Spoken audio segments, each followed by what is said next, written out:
ఎందుకంటే ప్రతి ఒక్క పనికి ఒక సమయం ఉంటుంది. ఆ సమయం వచ్చినప్పుడే ఆ పని జరుగుతుంది అనేటటువంటిది ఉంది. అందుకే ఈ ఉపనిషత్తులోనూ చాందోగ్యోపనిషత్తులోనూ ఉన్నటువంటి కథ, ఇంద్రుడు విరోచనుడు వాళ్ళిద్దరూ కలిసి ప్రజాపతి గారి దగ్గరికి వెళ్ళి మాకు తత్వాన్ని ఉపదేశం చేయండి అని అడిగారు. అప్పుడు ఆయన బ్రహ్మ ప్రజాపతి ఆయన ఏం చేశాడు, వెంటనే తత్వాన్ని ఉపదేశించలే. ఆయన ఏమన్నాడు, 32 సంవత్సరాలు నా దగ్గర బ్రహ్మచర్య దీక్షతో మీరు ఉండండి, ఆ తర్వాత ఉపదేశం చేస్తా మీకు అని అన్నాడు. సరే ఉన్నారు, 32 సంవత్సరాలు అయింది, ఉపదేశం అయిపోయింది, ఉపదేశం చేయండి. ఒక ఉపదేశం చేశారు.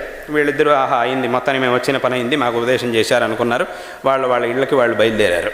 కొంత దూరం వెళ్ళాక ఇంద్రుడికి మళ్ళీ సందేహం వచ్చింది. ఏదో ఉపదేశం చేశారు కానీ దాంట్లో ఇలాంటిది ఏదో ఒక ప్రశ్న వస్తోందే, నాకు దీని మీద ఒక ప్రశ్న వస్తోంది మనస్సులో అని చెప్పి మళ్ళీ దాన్ని అడగడం కోసం మళ్ళీ బ్రహ్మగారి దగ్గరికి వెళ్ళాడు. వాడు విరోచనుడైతే వాడు వెళ్ళిపోయాడు, నాకంతా తెలిసిపోయింది అనుకుంటూ వాడు వెళ్ళిపోయాడు. ఇంద్రుడు మాత్రం అలా చేయలే. మళ్ళీ